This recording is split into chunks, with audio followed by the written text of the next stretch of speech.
Are you tired of spending your time and money chasing strategy after strategy only to discover what worked 10, 5, or even 2 years ago is not working now? Things shift fast in the online space, and if you're not keeping up, you're getting left behind. It's time for something different. Welcome to the Marketing, Media, and Money Podcast, where every single episode will be jam-packed with proven, profitable strategies, behind-the-scenes secrets, and what's working now resources from industry experts and global influencers to help you scale your business, shorten your learning curve, and stand out in a crowded, noisy marketplace. And now, your host, award-winning marketing and media strategist, and international speaker, Patty Farmer.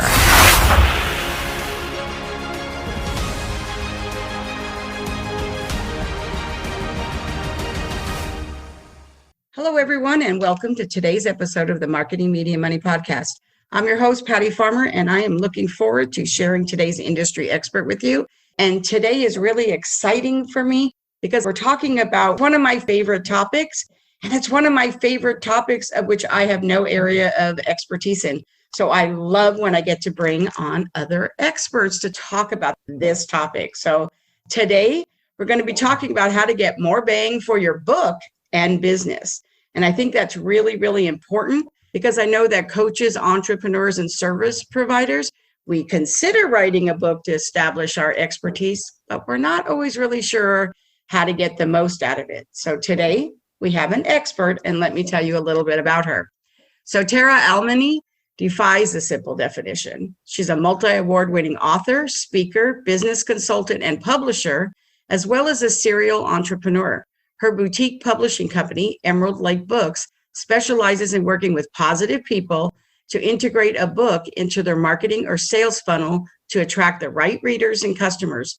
In her spare time, Tara leads a writer's critique group and is a winemaker, a military mom to 2 young adults, one of each, and is owned by a black cat.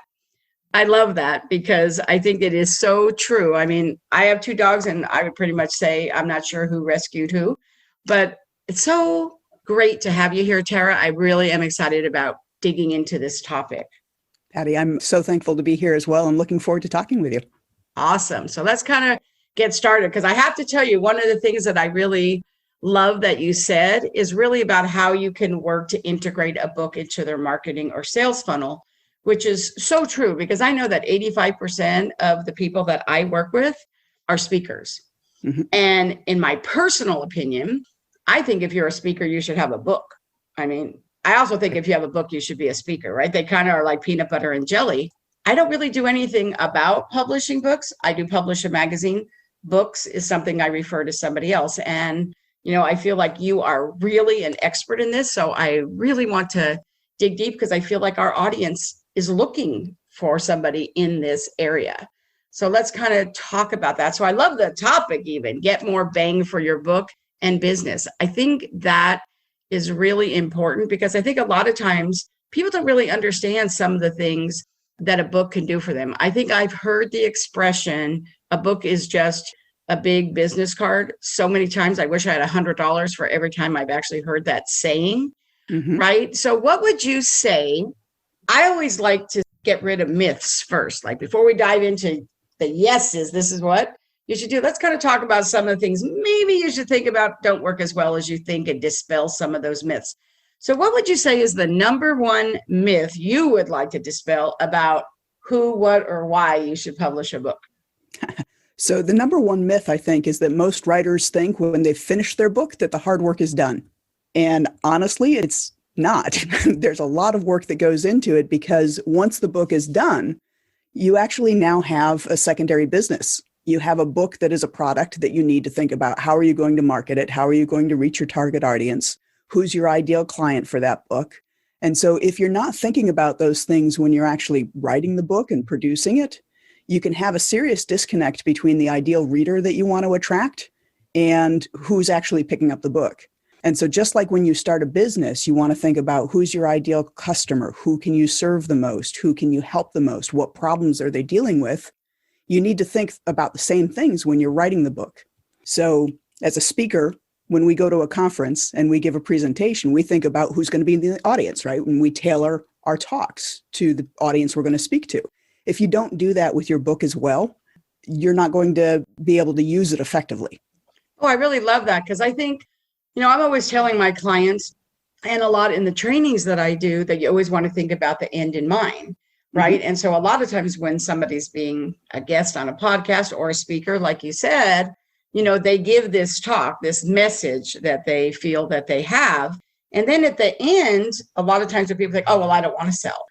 For me, I actually believe if you teach somebody something and you don't give them an invitation on what's the next step for me, you're kind of doing them a disservice in actuality. And so I always like to say, think about the end in mind. Does it make sense? And work your way backwards. So I agree with you. I think I hear a lot about people who want to have they want a book because they have a message and they don't think about what they're going to do after that. And I believe what you said is 100% accurate. It's like, what is it that you want? What's the goal, your objective for why you wrote that book in the first place? And then thinking about what is that plan going to be before you even start writing the book. Mm-hmm. And I think that's where, just like everything else, right? If that's not your area of expertise, that is when you want to hire somebody who can help you, because how heart-wrenching would it be that you really put all your heart and soul into this book and you have this heart to serve and nobody buys the book, which mm-hmm. doesn't mean that your message wasn't good. It's that you just didn't have a plan to put it in the hands of the people who need to read it. And that's service as its best, right? Yeah, and that's actually something that we've worked into our publishing process, because one of the coaching homework assignments that we do with our authors is we have something called a Dear Reader exercise.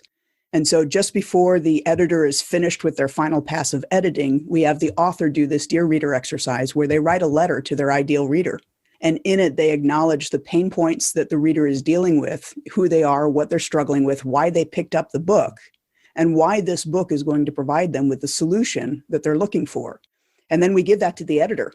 And so in that final pass of editing, when the book is all cleaned up and we think it's just about done, we'll actually make sure that there's a connection between what the author is promising that reader in the Dear Reader letter and what the book actually says.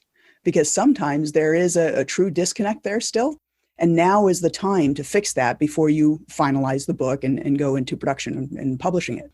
That could almost be, my marketing hat's on, that could almost be a really good lead in the front of the book, a letter to the reader. Because, a lot of times people pick up books, mm-hmm. They flip and they look at them. And if I read that letter and I could hear or read what was in their heart, that might be the thing that would make me just, put that book down or pick that book up and actually walk to the cashier or Amazon or wherever you purchase your books.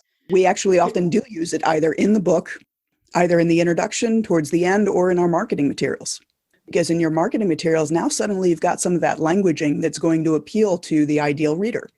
That's perfect and brilliant, Tara. Absolutely brilliant. I love it. So I think that part of that really, actually, before I start diving in, because once I really dive into those questions, I really want to go. So I'm going to back up one more second and say, we've dispelled that myth. Let me ask you this. What would you say are the top one or two mistakes you see authors make? And why don't you give us an example? Do you only do nonfiction? No, we do both fiction and nonfiction. Okay. So why don't you give us an example of one of each? So fiction and nonfiction, of a mistake that you see people make repeatedly. Mm-hmm. All right. So a mistake that I see authors, whether they're nonfiction or fiction, make is sometimes they will try and go it alone because they don't have the budget to hire the experts to help them. And the problem is that you either have to have an investment of time or of money. You need to spend the time to learn what the standards are, to learn what a well-designed book looks like. Just because your next door neighbor's nephew is a graphic designer doesn't mean he's a cover designer. There's a difference between the two. And so you need to really think about, if you're using this to build your business or brand, what's the first impression you want potential new clients to have of your business and brand? And if it's not quite up to par, that's going to create a disconnect between you because it doesn't give the best impression. So that's cover design is going to be more of an issue with the nonfiction. When it comes to fiction authors think that, They've got this great novel. It's the only novel they've written. They want to work on others, but they want to publish the first novel first in order to make money to be able to support themselves while they're working on their next novel. When it comes to fiction, because you don't have as many other things that you can sell as a result of the book, you don't have coaching services, you don't have other things that you can offer, you're really relying purely on book sales. And many books, over the lifespan of the book for a first-time author, will only sell about 250 copies. You're not going to make a living selling 250 copies of a book. So you have to think about what your plan is as a whole if you're going to work on fiction stories, because the money actually comes when you have more like 15 or 20 books in your catalog that you're selling, because each one is making, $100 a month or something like that. And so you need to really think about the long game. How many books do you have in you? If you want to become a professional writer and focus on fiction, you really need to have more than one story that you're trying to get out there. That makes a lot of sense.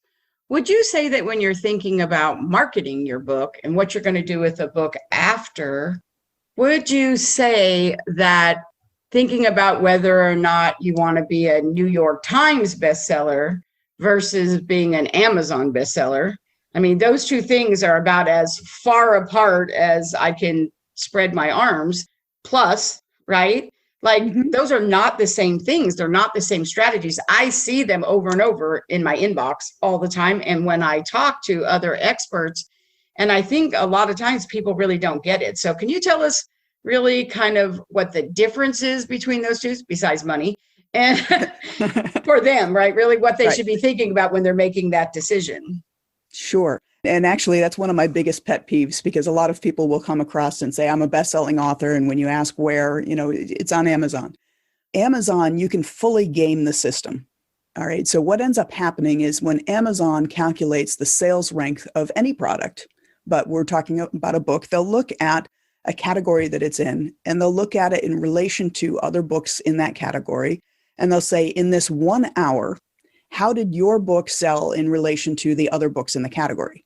And so if in that 1 hour span, you happen to sell 5 copies and the other closest title sold 2, then you're going to have a best-selling book. But 5 copies is not the kind of thing that makes one think, oh, I'm a best-selling author. The other thing is, it's a system that you can game, because you can actually choose the categories you want to put your book on. And you can look at what the number one seller is now. And there are calculators out there that'll help you figure out how many books they're probably selling in a day. And so as long as you can plan and figure out how you're going to sell that many books in that day, you can probably become an Amazon bestseller. Now, the other thing is that Amazon also has this flag that is number one new release. And a lot of people, when they release their book and they see, oh, I got a number, the little orange flag that says number one new release, they think, oh, I'm a bestseller. That's not even a bestseller flag. That is a flag that says that of the books that just released, yours is selling better than the other books that just released. And so a lot of people are claiming to be an Amazon bestseller when they haven't even made it to the top of any of their categories. So there's just a lot of misinformation going on around Amazon bestsellers. And to me, there's not a lot of value to that. When you're talking about a Wall Street Journal or a New York Times or a USA Today bestseller, that's a totally different thing, because Amazon is only looking at Amazon sales. The others are looking at, first of all, instead of an hour, they're looking at sales across the span of a week. And they're looking at multiple sales points. And so they want to see sales take place in retailers, on barnesandnoble.com, even on amazon.com. And so all of this gets reported into a database called Nielsen Bookscan, and that tracks where the sales are taking place. And so as a result, to be a bestseller in any of those categories, yes, it's in relation to the other titles that are currently selling, but it's also a much longer period of time, and it's at more places. And so there's more validity to that, but oftentimes the marketing efforts that go into making that happen in terms of advertising and all of the different things that you want to do to create visibility for the book, that can take, $100,000 budget to make a book a bestseller that way. For us, one of the things we will focus on with our authors more, because most of our authors don't have a $100,000 budget to become one of those other bestsellers, is we focus on juried book awards, because becoming an award-winning author has a certain amount of cachet to it, as opposed to, just becoming a best-selling author, where it's really becoming very nebulous as to how you did that. Oh, that was really a great answer. And, I noticed that a lot of times I've been seeing it for a while, but I'm really seeing it even more now, is really a lot of the New York Times ones where they'll give away the hardcover for free, right? You just have to pay shipping. And I've probably been asked, I don't know how many times, how can they afford to do that? And I'm like, well, what people don't really realize is even part of that shipping, because of the way they have fulfillment, they're actually getting part of that shipping as well. So there are some things there that are probably behind the scenes that people don't really realize how that is done as well. So I think that there are a lot of ways these things can happen. And that's why I feel that you really need to know that it's not just getting your story out. It really is knowing what is it that you want to happen? Where do you want it to show up? What is your goal and what is your objection? And just like anything else that we do in business, if it's not your area of expertise, and I would say that 99% of the people who write a book really don't know how to market their book too. That's not their area, right? Really, that is where they should hire someone. I mean, why would you take as much time and just what you would have to go through to write a book, like emotionally even, and then not hire somebody to help you get the results of why you're actually doing it in the first place?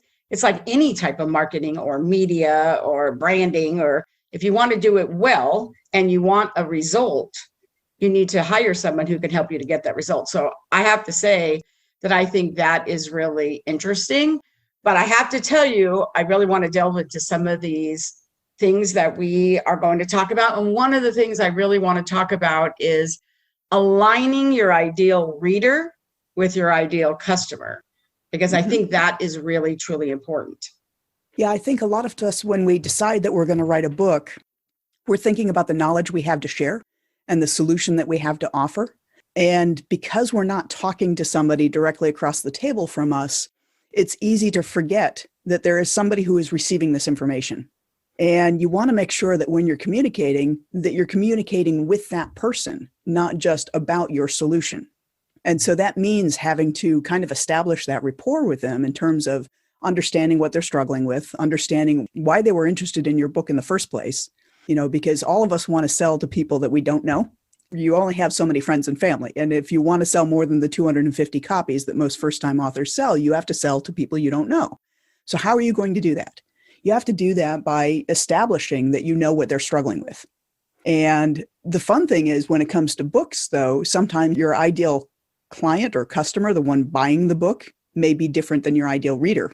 And so sometimes you have to think through that process too, because your children's books authors, they're not going to be bought by children. They're going to be bought by parents, by teachers, by grandparents. So as you're building out the book and what you're going to include in the book, you want to think about what would make it compelling for them to buy it for the child they love. So I love that so much, because I am always telling people all the time, it's like, if I hear so many times, I'm here, oh, it's really important to nailing your target market. And I'm in marketing, right? So for me, it's like, yeah, that's important. But the next step is identifying who your ideal buyers are, right? Because really, that's so important. It's even like in the speaker space. I have to tell you, I don't know how many times when I do events that some of my friends, like meaning speaker friends or business friends, have said, oh, Patty, I'd really love to support you. Would you like me to come and attend your event? So you have, another button seat, right? And it's always really kind of funny to me when I hear that, because I realize that, again, they're speakers, right? Not necessarily marketers. And so for me, I'm like, I don't want another button seat. I want a buyer in seat. That seat is so important to me. So while I appreciate the support, I would rather your support be promoting the event to people who would be my ideal buyers rather than putting your butt in the seats, because butts and seats is not what we're looking for. Buyers and seats, which is kind of the same thing with a book, right? You're not just looking for somebody who's like, oh yeah, that's a great book. Really, who is the buyer of that book? And I think that is really important, and probably something I don't think people spend as much time on, or identifying how that solution identifies the pain points of that end user. So can you talk a little bit about that?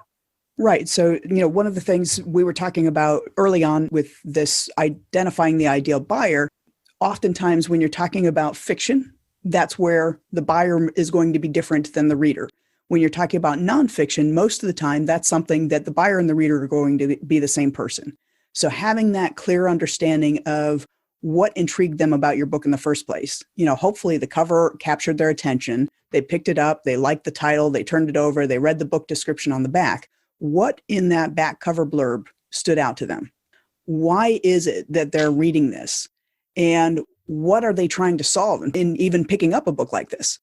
And so those are the things that you want to be looking at to be able to make sure that when you're writing the book, you're addressing all of those issues that they wanted, which is where that Dear Reader comes so handy for us, because now we have from the author's mindset, who this was written for, and we can make sure that those pain points are addressed in the book. One of the things that I'm finding really interesting, and actually I'm really attracted to it really works for me, is I've been seeing a lot of business authors writing books that make the points they want to make within a fictional story. So Yes. They have a character in the story, but when you kind of get involved with the character, and then it's actually teaching you something. We've seen that done in fiction for a long time, but I'm really seeing it more now in nonfiction. I personally like it, for myself. I personally like it, but I am seeing it a lot more than I used to. What do you think is the turn of that because it's more successful or what? Because I know that I do hear business people say all the time, I don't always have time to read a book. I skim a book. I read 2 to 3 books a week. So I like it. It's gives me both. So what do you think about that? I think it's great. I think it's something that has been done for a long time. I mean, you go back to 1 Minute Manager, which came back in, I believe, the 80s, and that's that parable of somebody trying to figure out, how to become a good manager. So it's something that's been used for a long time. But yeah, there's been more recent ones like The Decision Maker that I read a couple of years ago, and another one that's Brendan Bouchard did recently called The Golden Ticket that I really enjoyed. That was fabulous. Yes, I love it. I've given it away and all sorts of things. But, I think what happens is we as business people spend so much time focusing on business things that we can't really turn our mind off to how we're doing business. But we need that relaxation factor that comes from reading what is a fictionalized story. And so we can either enjoy it for the story itself or pick out the different lessons that are in it. And there are lessons we're picking out whether we're making the attempt to do so or not. But I think it's just that, downtime that we all need. And for some of us who are entrepreneurs, that's hard to find. So we may not pick up a complete and total fluff book in our relaxation time, but we want something that's going to allow us to decompress. Those are the type of books I like to take when I'm traveling.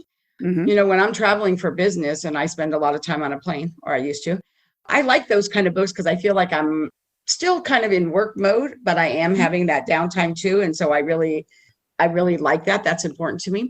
What's your take on, they've been around for a long time. What's your take on collaboration books? Now, before you give me your answer, I am in full disclosure going to say I have done 5 of them. And I had a reason why I did each one, mostly because collaboration is how I built my business. Every one of them, I've done them from having a publisher do them, hybrid models, where it was self-published. So I've seen all the different models and stuff, and I'll refrain from giving my opinion on each one of those. But I really care more about your opinion since you are the expert. Is it something that people should think about doing if they haven't written their own book, their solo book? Because I'm going to tell you, Tara, one of the things recently somebody said to me, and I was like, what? I was pitching to be on something, and they had asked if I was an author. And I said, yes. And I gave them the links to my 5 books. And they actually came back and told me they were looking for somebody that had written their own book. And I was thinking, not to say I'm so wonderful, but I just couldn't believe that they really were didn't see the value because they were very focused on that, which just meant that that's what they were looking for specifically. And I am in the middle of writing 2 books, solo books. It was just so much easier to do collaboration books. But is it still a good option? Should you do more of them? And and I know I'm going into my next question already, but I kind of want to frame it for you. is I've been asked a lot about on your, say, your Amazon page, your Amazon author page, can you put those on there too? What's the value of that? So I know it's kind of a big area, but I really would love to know what you think. And I get asked it a lot, so I know my audience is thinking about it as well. Sure. And, I've participated in a couple of those as well. And it's the same thing. It's initially, if you have no books and you want to be able to claim to be an author, it's the shortest way to get there. And so it is a stepping stone to being able to claim the title of being an author. But remember I mentioned before that when you write a book, you've actually started a secondary business. Would you ever go into business with a bunch of people you've never met and, try and promote each other when you don't know what they do? And when you're doing a collaboration book, your piece may be excellent in it, but unless you're the one publishing the compilation book, you don't have any say in all of the other pieces that are in there. And so you don't know when a reader reads the book, maybe they loved your piece, but a lot of the others weren't all that good or whatever the issue is. And now your book has a rating of, 3 stars as opposed to the 5 stars that your book alone would have because of the quality that you would put into it. So you have to think about the fact that you're giving some of your brand expertise to others in an area that you have no control over. It's a great way to get started in terms of being able to claim the title of author, but it's not where I would stop. If you truly But that makes want a lot to of be sense. an author to build a brand in a business, you want to be in control of what that brand looks like. Now, I know for me and the ones that I've been in, I was always really careful about who the other people were. And I wouldn't, to be totally honest, probably because I'm in marketing, but I wanted to, who are the other people? And I wanted to check them out first. So I did do that. The second thing I actually noticed that I did get burned once and then learned, and I haven't got burned again because I'm really careful about that, is I didn't understand in the beginning that at Amazon, only so many of the authors can be listed, because I was in one book where it was like 26 experts were going to talk about this, this, and this. Well, there weren't 26 fields on Amazon to be able to put that many authors in. Right. But you can also email Amazon and ask them to put in the remaining ones. So I have a book that I co-authored that had 22 authors, and it wasn't a compilation. It was done as a single book that we all contributed to. But in order to get everybody's name on there as a co-author, we did have to contact Amazon and ask to have the others added. I just remember that happening. And then the other thing that I remember, these are like the feedback I remember getting, is that as a speaker in my back of the room, right, at my back of the room table, whatever the thing was that I was talking about, but then I always had my books too. And I can't even tell you how many times somebody would pick up a book, one of my books, and on the front it would say compiled by, and that wasn't my name. And they're like, well, how come your name isn't on it? Yeah. So after that first book, my rule after that was, okay, I understand why my name isn't on the front, but it needs to be on the back cover so that somewhere in there I can show somebody that absolutely yes. And I remember not feeling good when they asked me that question. And I thought, oh, that's never going to happen to me again. That was many years ago. But I do remember that these different things happened and what I thought about. And I get asked this a lot from not just clients, but just from people who know I'm in marketing, and they, oh, Patty, I got this opportunity. What do you think of that or this? And they ask that. So I really love being able to ask you that question, because I think that people don't know. So if somebody was, quote unquote, since we're not talking about anybody's specific book, we can generalize a little bit here. If somebody was offered an opportunity to be in one of those books, what are a few questions they should ask either them or themselves in deciding whether it's a good opportunity for them? Well, I think asking themselves are, who else is going to understand how this book fits into promoting their business and brand? Is it going to do that for them? Are they going to be able to write in such a way that they can showcase their knowledge and information and draw business in? Because if it's simply that you're going to get to write 1,500 words and not really mention your business, I don't see how that's going to help you very much. The things you want to ask the publisher is, who else is going to be in it? How many authors you're planning on in all? One of the things that a lot of compilation authors are surprised by is royalties. Will they be receiving any royalties? Some of the companies that do this, They don't pay the author royalties because all of the proceeds go to a nonprofit of some kind.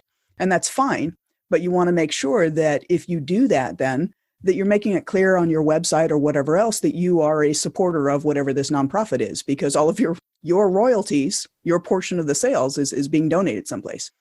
So you want to kind of think through these different things to make sure that if they don't directly benefit you, that you can find a way to be able to use them to benefit you. That makes a lot of sense. I know when I've had conversations when people have come to me to ask me to be in another one. Yeah, I've been asked so many times. And it's not that I don't believe in it. I mean, I've done 5, right? Mm-hmm. But one of the questions that I always ask from a marketing point of view, I'm adding this, is I always want to know, after they ask me all the questions that they ask me, this is always my number one question, is what's the marketing plan?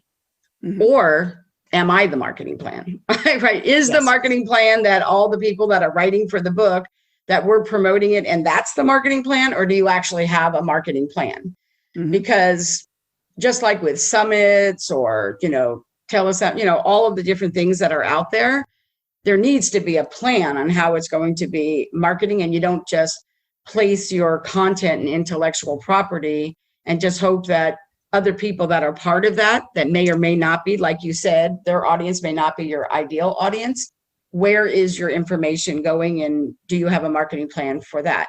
Now, if there's reasons why to do it, there's totally reasons, but then you need to have a marketing plan. And so you need to go into it knowing like, oh, I know this may not fit all those check marks, but I have a plan of how it's going to fit. And then it can kind of work. But wouldn't you say that knowing whether or not they have a marketing plan should be a big question?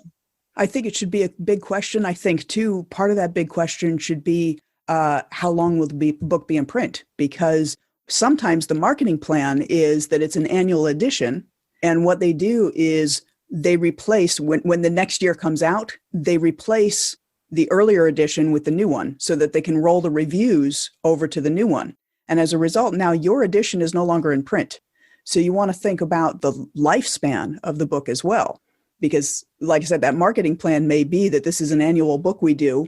And so your investment of your intellectual property in terms of the content you provide, as well as whatever you may pay if you pay to participate, may only be good for a year. But that's really interesting. I do remember that in the first few that I did, they said that I couldn't use my content for a year, meaning pretty much what they meant was I couldn't take my chapter and make it into an ebook for a year because they wanted to promote it within the book. And I was okay with that.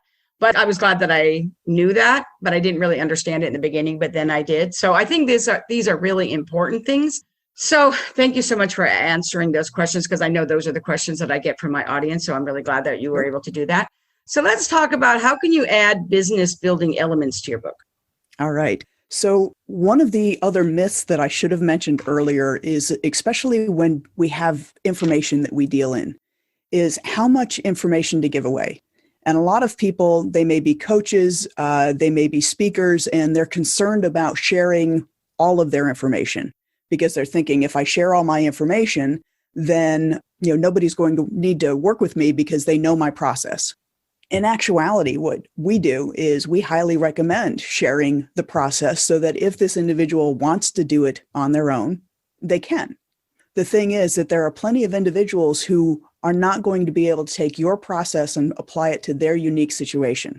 And they're the ones that you have the opportunity now to have fully informed, knowing what to anticipate, they're warm leads for you. So in one of my books, Publish with Purpose, where we talk about the methodology we use in our goal-oriented framework for publishing books, I talk through the Dear Reader letter. And I talk through, sharing it with somebody, whether it's a coach, a business partner, or a friend who knows your business well, and getting feedback on it. And oh, by the way, if you don't have somebody to do that with, we have a package that we can do that with you and provide our knowledge and insight and expertise. So adding in these kind of things that allow, in a very soft pitch way, you to remind people that this is what you do, this is what you have to offer, is a great way of adding in a business building element. There's always the things that you'll see at the end in terms of putting in the bio that if you need a speaker, you can do that. But we also will recommend putting in specific downloadable resources. So checklists, templates, things like that. So if you want, you've talked through this whole long thing, Somebody doesn't need to necessarily read the whole book again to understand what it is you have in mind. They just need a quick reference sheet. Well, you can create a downloadable reference sheet that you have to go to an opt-in page in order to get, and that builds your mailing list, which allows you then to continue to think through and build that relationship with them, because they may not be ready to work with you now, but as you continue to educate them and train them and connect with them through your newsletter and your mailings, eventually they may become an ideal client for you. Wow, that was really good. So now let's talk a little bit about the book funnel. What are some things that are important about mapping out your book funnel? You want to understand exactly where the book fits in your marketing plan, and you want to understand how people are going to find it. So for instance, we work with some course creators and they have a course. Well, a course shares information at a certain level and a book shares it at a different level. And so you can map out this funnel to understand, all right, my course participants are going to be buyers of the book, but we also want to make sure that the book readers understand there's a course. So where do these things fit together? Your book funnel. So we have one of the things that I'm going to be offering later, one of the free gifts is a workbook. As an upsell to that, there's a full guide. The workbook gives you all of the questions that you can work through on your own, but the guide, should one choose to purchase it, includes all of the explanations as to how these questions come into play when you're making decisions about your book and your business. So you want to think about what the book itself is and what you can offer in relation to it that will eventually work towards somebody working directly with you or participating in one of your programs or signing up for one of your other products. And you want to make sure that you leave those little Easter eggs in the book to direct people to the things that they're most interested in. Well, that makes a lot of sense.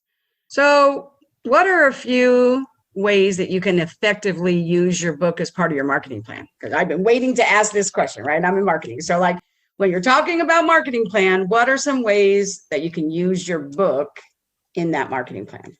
Once again, with your marketing plan, first of all, you have to think about how people are discovering you, right?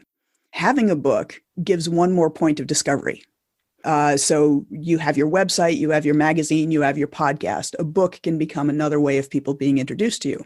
Keeping in mind that Amazon is a huge search engine. When people have problems, they go to YouTube, they go to Google, they go to Amazon. Those are the places they're typically looking for answers.